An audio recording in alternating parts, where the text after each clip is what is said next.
Welcome back to Greatest Media Team's production of the 5th annual Foxbite Open, coming at you from Richmond, Rhode Island. We have an exciting feature card for you today. This tournament would not be possible without the Citadel Game Cellar in Groton, Connecticut. Be sure to check them out for all your old school game needs. Of course, Disc Golf 978 helping this tournament go as well. My name is Harry Chase. I'm joined today by Rivas Marcons Craig in the booth. I, for one, am excited to watch some disc golf. Rivas, how you doing, man? I'm doing well. We're back at Willow Valley. We've done one feature on the channel before at this beautiful course. I'm excited to see my man Colten shred this place. Yeah, this is great. This is only one of 2 tournaments that is PDJ sanctioned in Rhode Island this year. And being from Rhode Island and this being one of my home courses, I'm so excited to commentate on this round and see what goes down at probably one of the most underrated courses in New England. And we will have to see how it all unfolds through 2 rounds of this exciting tournament. So we've got hole 1 here. It is a 300-foot hole, par 3 tunnel shot to start. Nothing too crazy. Through the gap, finishes slightly left. The one signature feature, however, is this cave, which is OB. So it's very rare to see a disc go in that cave, but some discs can unfortunately trickle in there. There's some OB on the right and long on the other side of the basket as well. And kicking us off, we have from Colorado, Discmania's own Colten Montgomery. Most likely going with his Arctic Fang right off the gate here. And that cove feature, that cave feature, is really, really cool. It's also really daunting as a player to have to get your disc underneath there. So, very interesting feature on hole 1 already here at Willow Valley. We've got Lawrence Warwick here on the card. One of the highest rated players in Rhode Island, and he's going to be fun to watch. We got a lefty here, flicking a Toro off hole 1. And no stranger to the GMT channel. Wow, good shot there. He actually placed second in the Daceyland tournament on our coverage for 2023. Go check that out. He loves the woods, man. He really does.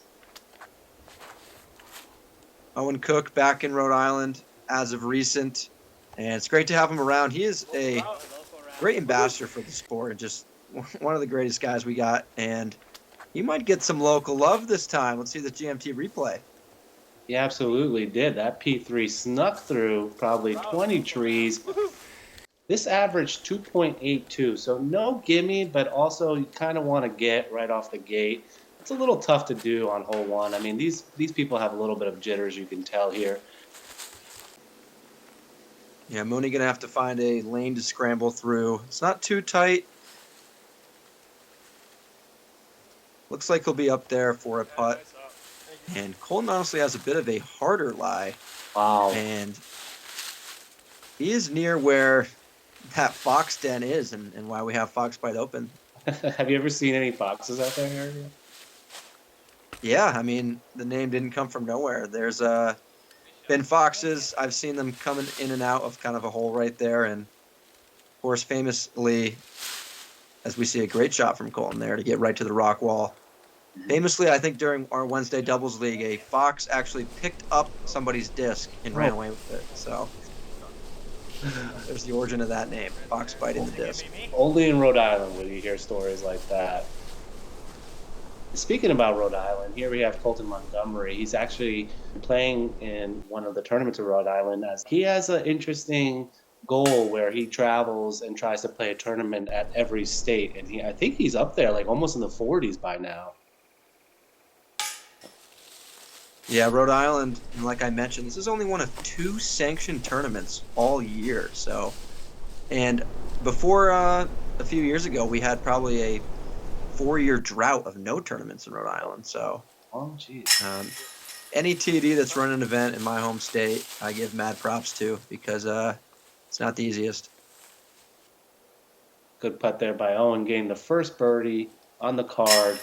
And yeah, and shout out to John Gibbons, who's the tournament director. He's actually also filming. He's the A-cam wearing the sweet USA pajama pants right behind Owen there. And shout out also to Quentin, who's on the cam, the catch cam.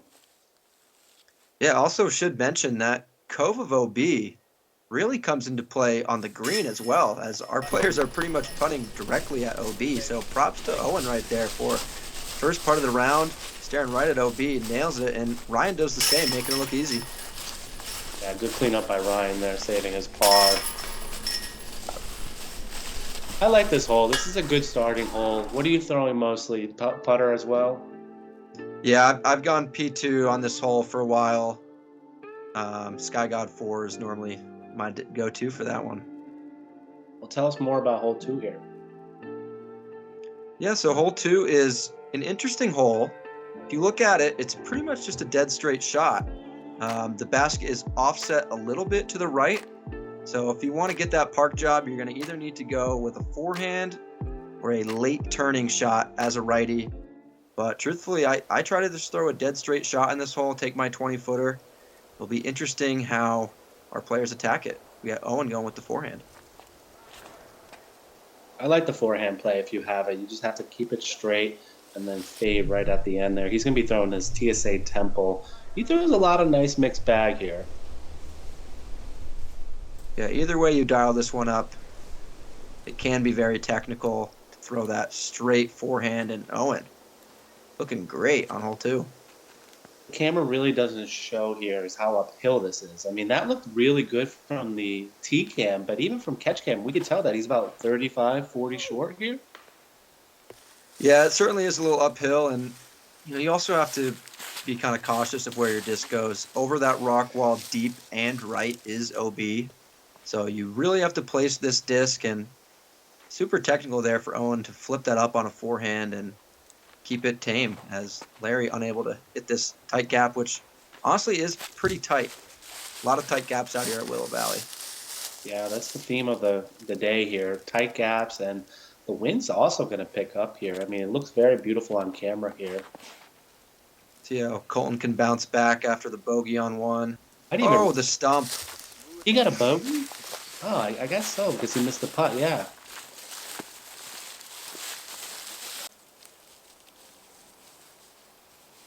You got to be careful here because the OB can come into play really fast going long of the green here.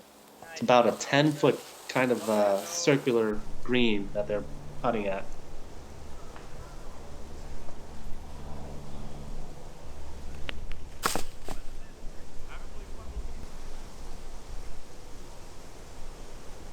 Long putt here for Colten, newly putting with the P1X. Unable to catch any metal there, but will be an easy tap in for par. And Owen's got our only chance for a birdie, putting with the Trash Panda Intercore. He's really great at these long spin putts.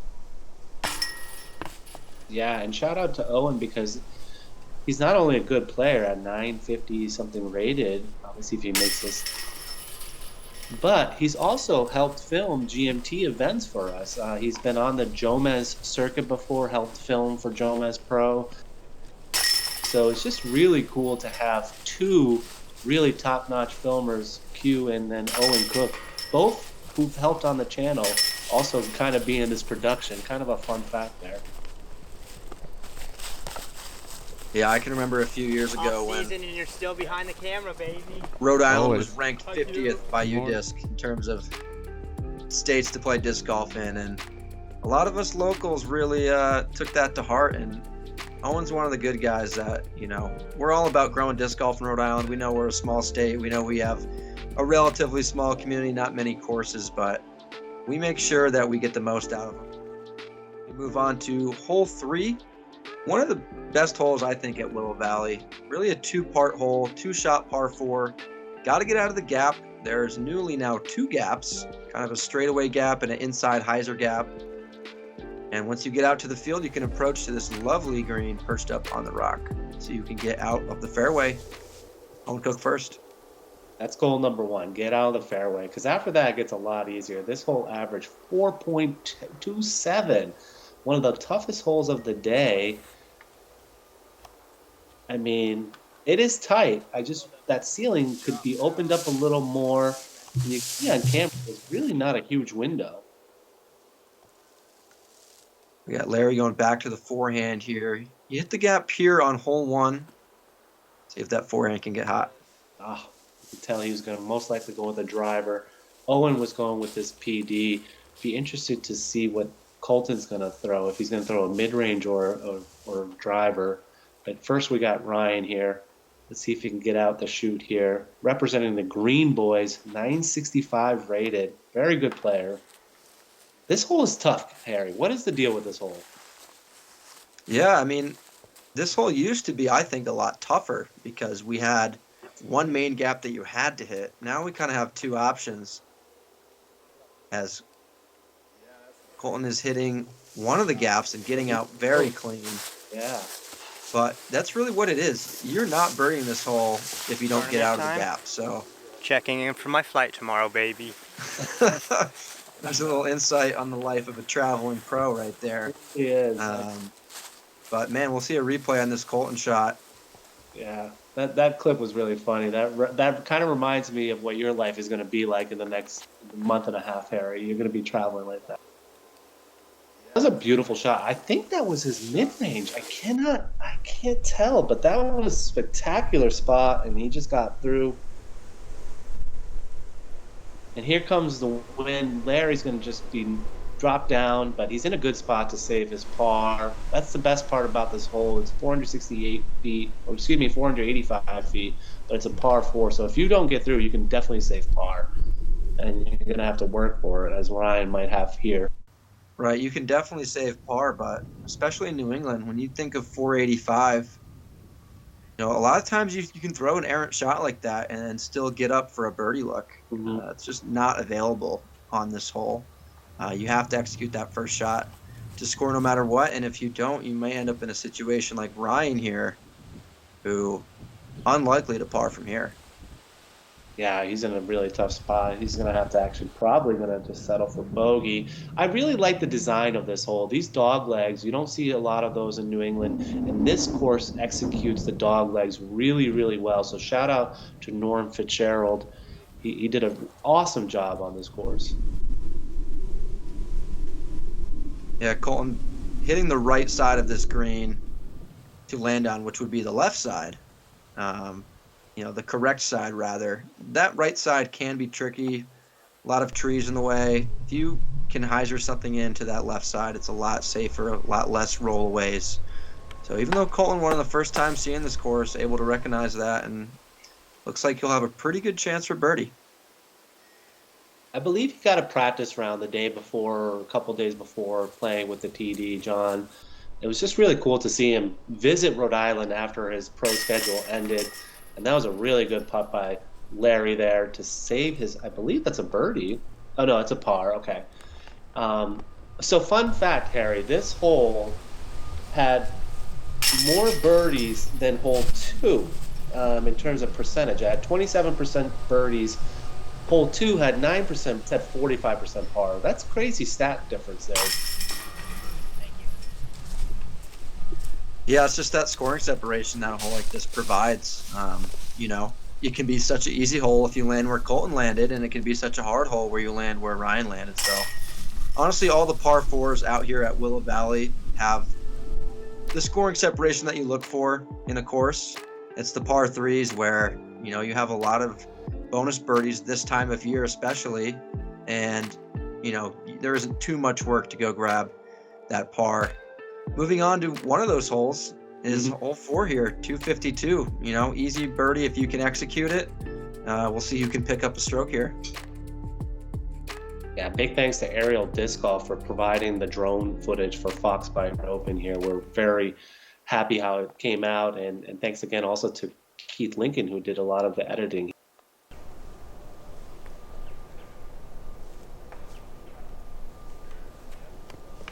And Colten looking like he had a beautiful shot there, just a little low. This one's tricky because you can't keep it too high because it's just going to sail completely down there. But that rock wall just makes it so difficult sometimes.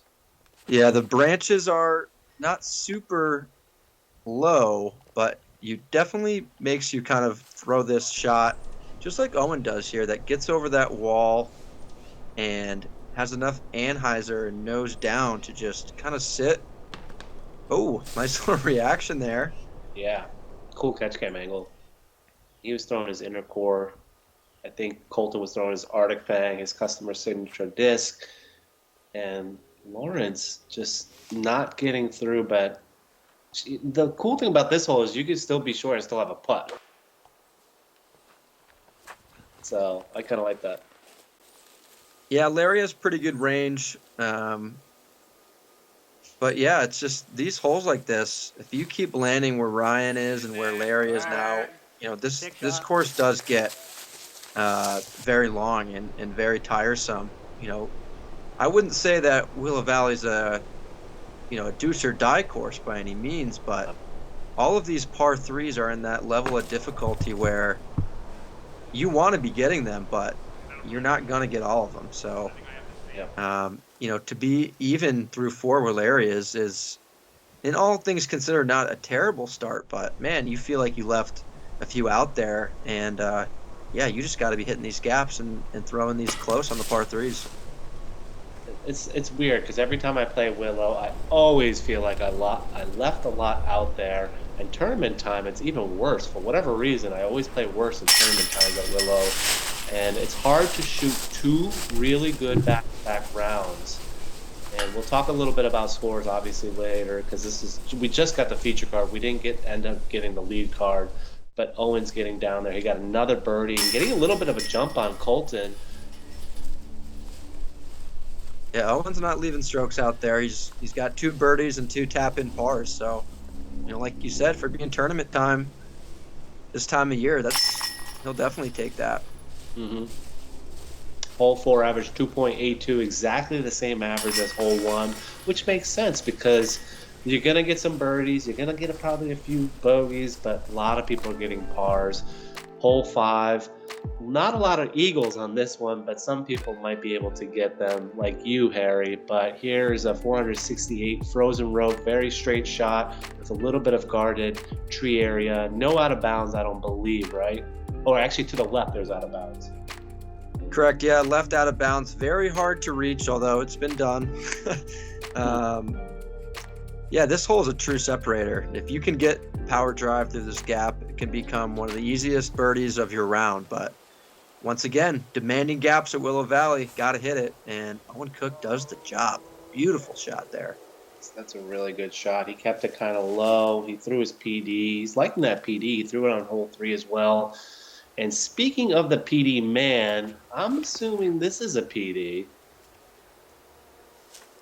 Yeah, Colten is pretty much known for these frozen rope PD shots. That. My goodness. I'll play that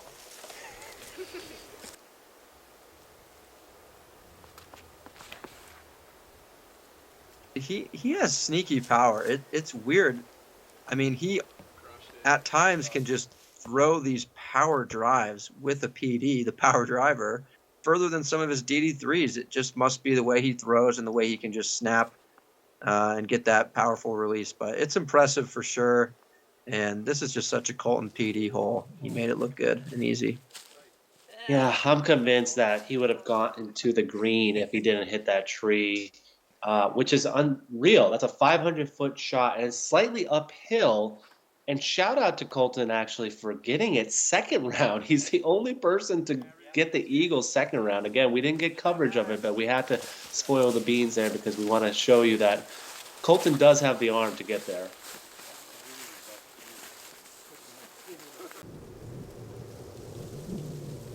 It's a very cool green. I love this approach here, but there's always an element of danger with just 1 or 2 trees popping up out of nowhere. Yeah, certainly the closer you get, the easier it is. And it's a great second shot here from where these people are at. Just the right amount of touch and accuracy required. Mm-hmm. Owen parking it, doing it very well. Going to be 300 through 5. That's a birdie, and oh my gosh, he's played that very well. This hole averaged 3.45, so it's kind of a must birdie for the field. 45% par and no bogeys, so well done with the 11 pro field there.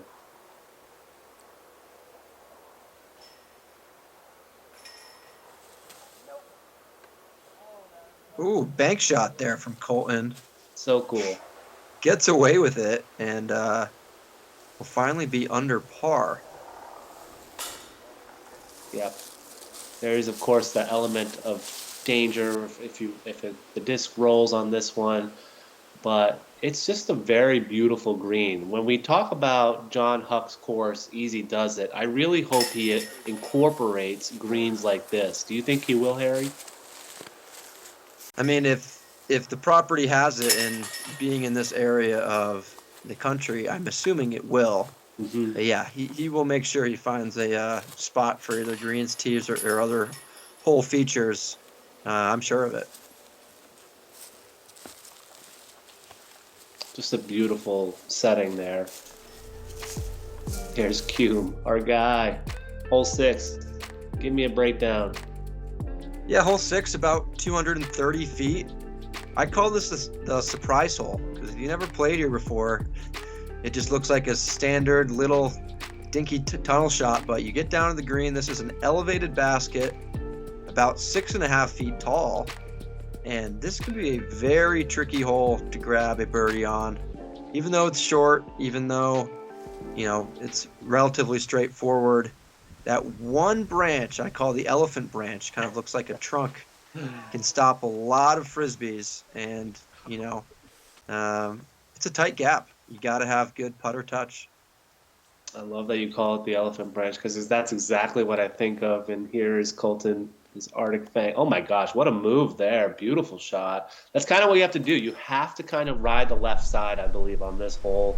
It's very difficult to shoot a straight shot on this, but Colten does it very well. And usually get a little kick, a little favorable kick like that. We'll see if he can make that birdie putt. Yeah, that's a pretty high percentage way to play the hole, exactly how Colten just did. And we have an overhand play here from Larry. Well, let's go. I love it. Oh, nice. He got down there. I used to throw the overhand on this one a lot, Harry.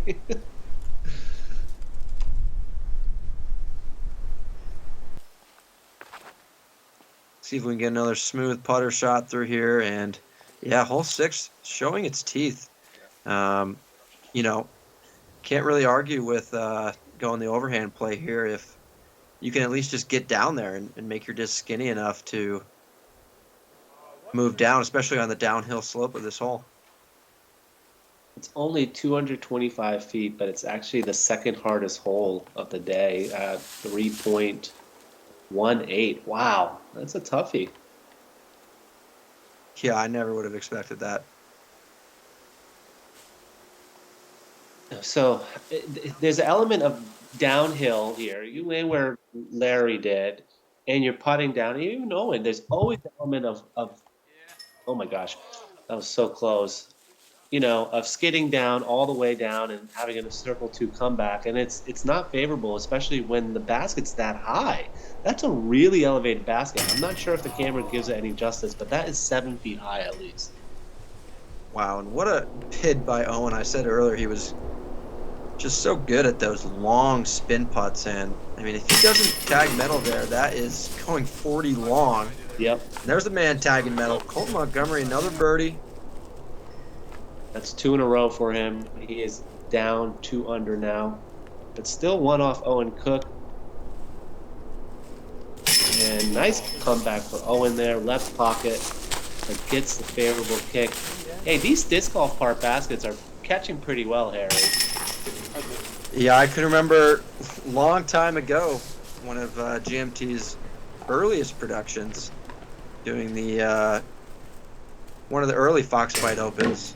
As Mooney with the unfortunate miss there, but yeah, we had those black dynamic portable baskets. I just remember you saying that would be caught. It was a disc golf park basket, so we got good baskets here doing their jobs, and yeah, more to come for disc golf park baskets. I hear there's a new model in the works. Ooh, that's exciting. I didn't hear about that. Here we are to what I think is one of the most evil holes on the front 9. Hole 7, it says 229, plays much further than that up the hill. And man, there's just really no good way to park this hole or access this basket. The drone is flying through the favorable way, but there's these rocks, there's this tree. This hole can be so easy if you just get through, and can be so nerve-wracking if you cannot. So we'll see who can get up there. This hole never treats me good, so hopefully our players get some better luck. I like this hole, Harry. I'm surprised that you have so much trouble with it. I mean, Colten wasn't able to get through. He was throwing his MD1. It is tight, I'll give you that, but I find this hole just as difficult as hole 10. I mean, hole 10 for me, I can never penetrate through. I don't know what it is, but this hole, I have more favorable luck with like an FD almost.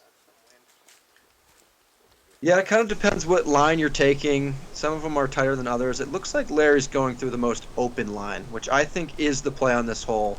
Throw this hyzer and just bail out left. Yep. Now, you'll see he still has a 30-footer, but that's going, I mean, that's the highest percentage to get up there, is still leaving yourself with a 30-footer. So parking this hole is very tough, as we see Owen hitting that one tree in the middle. And when you hit that, you now have a 70-foot uphill putt, which, you know, good luck making that. So this hole is just very hard to access for such a short hole. MD1 or MD3? MD1. As we get Ryan throwing the MD1 here. We know Colten loves that, but I mean, Ryan threw the hole pretty much as good as you want it, and he's still going to have to make a bonus putt just to carve the birdie. So, yeah, I find this one to be trickier than it seems to score on. So why aren't players just throwing a fairway? Like, why stick to the mid-range if it's uphill? Everyone's having a little bit of struggle with it. I mean, Ryan's got enough power to get there probably with the mid-range, no problem. But, like, he should have probably gone with the fairway just so it makes it easier on him. Get in there. Oh, my God. You don't ever do that in your tournament setting? Yeah, I mean, I've gone fairway on this hole in the past. I do have a problem with going too long with a fairway on this, as it's happened, you know, only being 225. But yeah, I mean, shout out. We kind of just skipped right over that, but Colten giving that a good bid from 100 feet away, almost had it squared on. But yeah, I mean, it's easier said than done to hit this gap on a hyzer and flip it up and make it land flat without skipping away. And as we see, I mean, no birdies on this hole. Wow. And on this card at least, I'm surprised how well it averaged actually in the field. But yeah, it's just one of those holes where, you know, you see some better drives not get punished, and some worse drives kind of get to in the ideal spot. So it's not my favorite hole on the course. Can be a bit fluky, but it's, you know, not a bad hole by any means. Yeah. If you took one or two trees from the left side or right side, would it make it better? I think so, yeah. I just think most of the players that are getting this hole are just kind of aiming at the basket and hoping they don't hit a tree, which, you know, I think is not the best test of our skills as a disc golfer. Good shout out there, yeah. We got hole 8 here. A pretty simple ask here. Hyzer for either a righty or a lefty if you flicker forehand. Not too many backhands will be thrown by a lefty, and not too many flicks will be thrown by a righty. Pretty much just got to dump left and hit this initial gap before you do so. Easiest hole that this player is going to be facing in the front 9, averaging 2.55. Colten's going to be sticking with his MD1 again. This is the really stable run. Look how stable that thing is. Wow. Yeah, even with how stable that is, he has to keep that on a pretty controlled hyzer. We'll see what his disc does as he approaches the green. Ooh, a little backdoor action. Money. Nicely done. Well done. It's still got a 25-footer, though, a little tester. Yeah, I think he's good for that, but, you know, we'll see. He's a professional. He's a professional. He's 10-10 rated for a reason, and he's going to be going on tour. He's sponsored again for his 9th season, I think, with GreatestMEDIAteam coming up.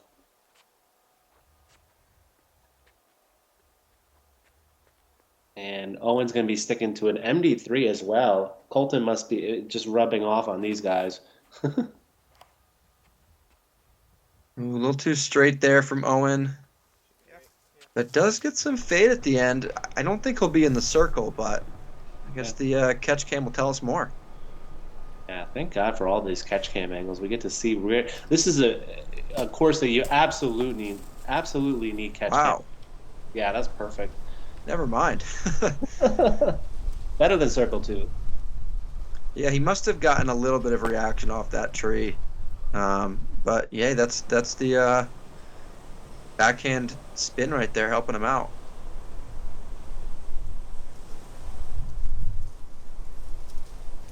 Step putt for Larry. Oh my gosh, that one little branch. I'm pretty sure that was going to go in. That was a very good look. So yeah, a lot of people gave this one 55% of the field, again, out of the 11 people from the pros that are playing. And I just want to give a shout out. Hopefully Colten makes this one. Doesn't make me look like an idiot. Okay, perfect. Thank you, Colten. And shout out to Ocean State Disc Golf, I believe, is going to be a new Facebook group and an Instagram social account that's going to be basically bringing you all of the information and news regarding Rhode Island disc golf. So make sure to keep an eye on that, and that's going to show you some events that are coming up, clinics, and all that good stuff for Rhode Island, including expos, which is just really good to see for the growth of disc golf for Rhode Island. I always liked them because I only ever had a base plastic version, so I never had a New England Pro base plastic. And finally, rounding out our front nine, we have maybe the signature hole of Willow Valley, depending on who you ask. Straight up tunnel shot. I mean, this is why you play New England disc golf, right? And not to mention, basket is perched on this beautiful little rock. One of the hardest holes we have here. One of the best feeling birdies if you can just park it right on that rock. We'll see if we get any special drives here today. It's one of the best holes to watch. I love this hole. Every time somebody steps up to this one, you just want to pipe it right down the middle. Colten almost does it, just leaks a little left. That was most likely his MD1 again. I don't think he would shoot anything other than that on something like this beautiful tunnel shot.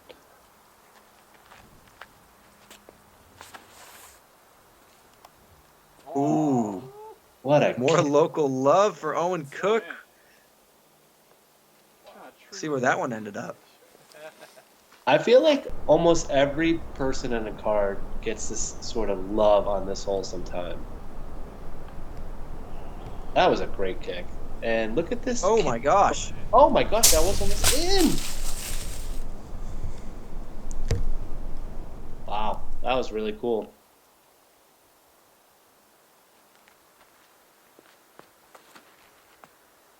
Got Larry here. Pretty good lefty hole for the flippy disc, and he does the job here. Thank you. Might not be parked, but you'll take that all day. Look at this nice flip up through the tunnel. Mm-hmm. Yeah, Larry's got some skill. Also getting some little bit of tree love, so he's going to have a look here. This hole average 3.45, the hardest hole of the day. I could see why. It feels like a 350. Does not feel like 312 at all when you play this hole.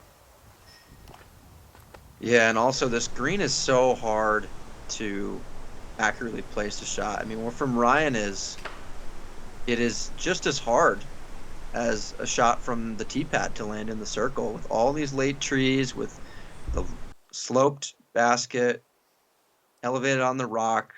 I mean, Colten here is going to have to really throw a gem of a shot to still get a par. Oh, I thought he kicked left. How did he get to the right side? That's interesting. That looked pretty good. Yeah, he should be able to get up and down, and Ryan's going to have to follow the same line, basically. He's got up there. But that is for bogey, I believe. Unfortunately, he was not able to get up and down for par. This is such a hard scramble. I can't believe Owen's got a birdie look here, though.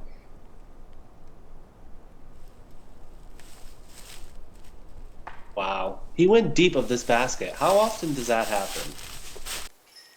I mean, honestly, with the downhill, more than you think. But with that tree kick and the ace run, certainly an exciting par.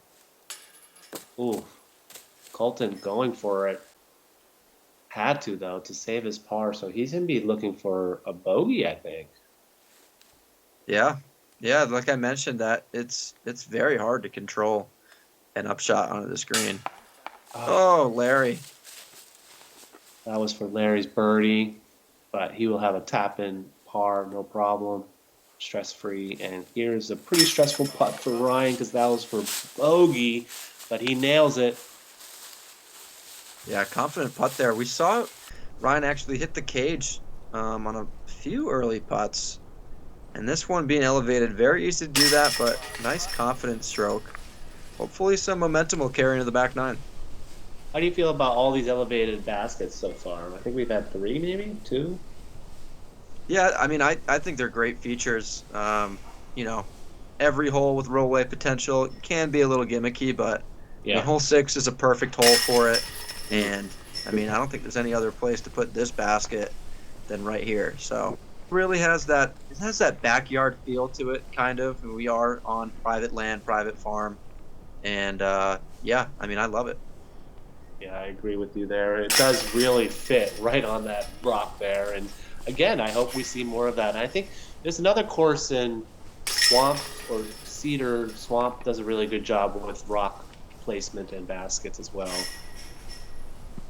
Absolutely. Hopefully we can get some GMT coverage on Cedar Swamp too, because it's one of the best we have in the Rhode Island area, not too far from Willow.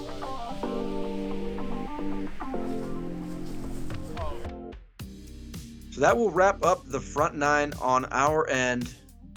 We have 9 more holes of exciting disc golf coming up next. And the back nine, we get a par 5, some more par 4s, and a few open holes to see our players open up. A little sneak preview here of hole 15.